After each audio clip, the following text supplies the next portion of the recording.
RD classes में आपका स्वागत है। क्लास 9th मैथ एनसीईआरटी प्रश्नावली 1.5 नियम जानने से पहले हम लोग पहले प्रश्न को पढ़ लेते हैं। बताइए, प्रश्न यह है कि बताइए नीचे दी गई संख्याओं में कौन कौन परिमेय है और कौन कौन अपरिमेय। इस प्रश्न को हल करने से पहले हम इस नियम पर थोड़ा ध्यान देंगे।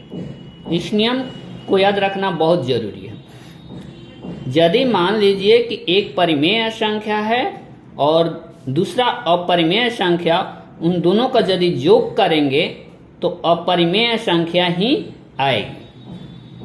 माइनस करेंगे तो भी अपरिमेय संख्या आएगी, और एक परिमेय संख्या रहेगा और एक अपरिमेय, उसको गुना करेंगे तो अपरिमेय संख्या ही आएगी, और भाग करेंगे तो पर भी अपरिमेय संख्या आएगी। इन सबों से पहले इस बात पर भी ध्यान देंगे, यह कंडीशन है, इस कंडीशन को भी याद रखेंगे कि परिमेय संख्या में, इस परिमेय संख्या के स्थान पर जीरो नहीं होना चाहिए।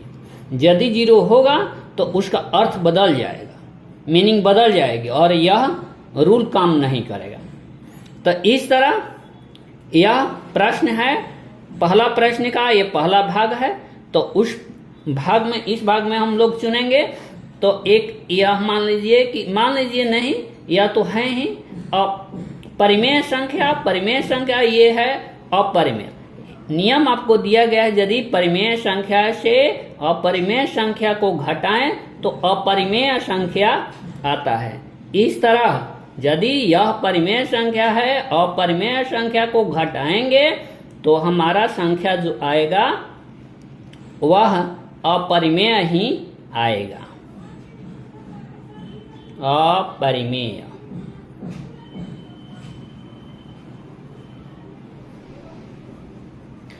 दूसरा भाग है यह 3 जोड़ √23 ब्रैकेट में है माइनस और 23 √23।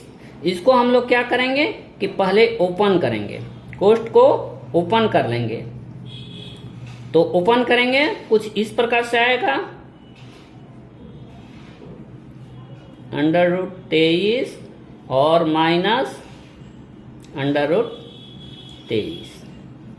यह प्लस है और यह माइनस कैंसिल हो जाएगा, केवल बचेगा आपका 3,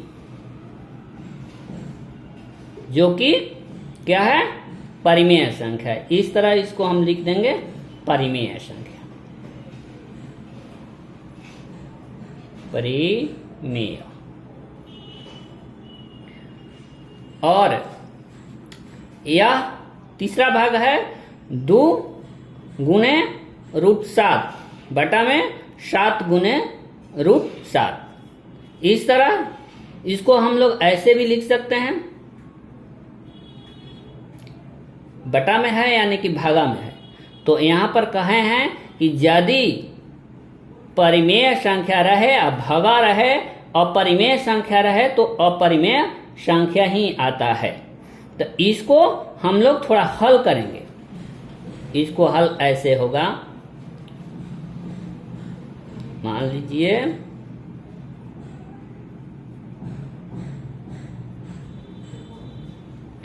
इन दोनों के बीच में, परिमेय और अपरिमेय, इन दोनों के बीच में यदि कोई चिन्ह नहीं है तो समझिए कि गुना है, और इन दोनों के बीच में भी गुना है।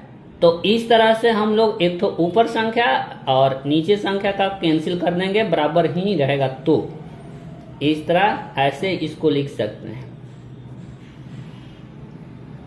ये अपने सिंपलेस्ट फॉर्म में आ गया। इस तरह ये जो बटे की संख्या है, जैसे कि आप लोग जानते ही हैं कि बटे की संख्या को हम लोग परिमेय संख्या कहते हैं, परिमेय। यह जो है तो चौथा भाग। तो इस तरह से यदि एक, इसको हम लोग भागा का भी कह सकते हैं, बटा को हम लोग भाग कहते हैं। एक में भाग है √2 का, यानी कि एक परिमेय संख्या है और दूसरा अपरिमेय। इस तरह यदि भाग रहेगा तो एक परिमेय एक अपरिमेय संख्या रहेगा तो अपरिमेय ही आएगा। इसको हम लोग सीधे सीधे ऐसे लिख देंगे, इसमें बनाने की कोई जरूरत ही नहीं है।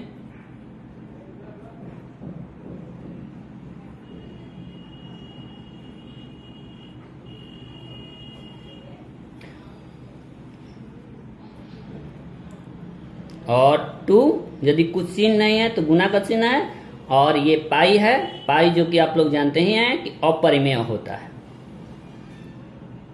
जानते नहीं हैं फिर इसके लिए तो हम पहले बता चुके हैं, फिर भी आज जान लीजिए कि पाई को हम लोग अपरिमेय संख्या कहते हैं। एक परिमेय संख्या और एक अपरिमेय संख्या यदि गुना करें तो अपरिमेय ही आता है। इस तरह इसको हम लोग अपरिमेय कह सकते हैं। और अपरिमेय, इस सब नियम के साथ साथ इस कंडीशन को भी याद रखिएगा कि उस परिमेय संख्या के स्थान पर 0 नहीं होना चाहिए। यदि 0 रहेगा तो फिर ये रूल बदल जाएगा। ठीक, तो इस तरह से हम लोग फिर मिलेंगे अगले वीडियो में। तब तक के लिए धन्यवाद।